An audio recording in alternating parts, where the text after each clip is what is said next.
uze ungangeni ekugwibeni isicaka sakho, ngokuba phambi kwakho akukho namnye ohleliyo olungileyo.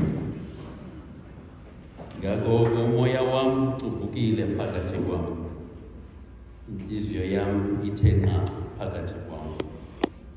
Ndakhumbula imihla yakudala, ndacinga yonke imisebenzi yakho, ndacamanga ngomsebenzi wezandla zakho.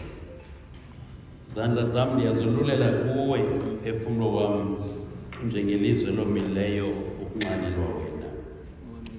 Ndiphendule kamsinyane, Yehova, uba umoya wam uyaphela.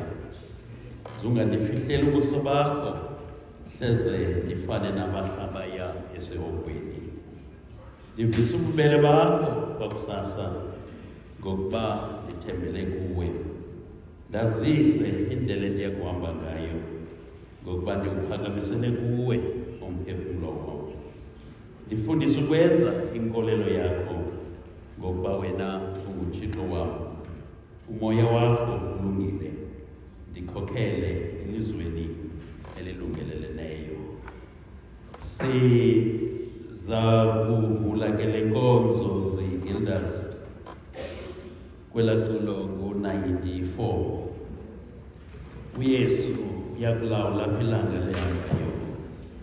Bothi ubukumkani bakhe buzalise zonke iindawo, zithi inyanga zingathwasi neminyaka ingapheli. Intandazo ngeentandazo zohlokoma ngenxa yakhe, zonyukela indumiso, zibe sesithaba sakhe, kuqhunyiswa amadini okuqhola igama lakhe. Boluncoma uthando lwakhe, ngazi ingoma ezimnandi, zithi zonke iindwimi zabo zitsholoza ubumnandi. Kuvakala amazwi entsana ehlokoma kwangesandi, kozalisa intsikelelo apho uYesu alawulayo. Amakhoxwa akhululwe, awo amakhamandela athi odiniweyo aphunyuzwe, osweleyo aneliswe. Izidalwa ezikhoyo maziguqe phambi kwakhe, zibe zezikhayisayo ngawo amandla akhe ophefumlo wakhe, zidibane nabezulu ngokumnika udumo lwakhe.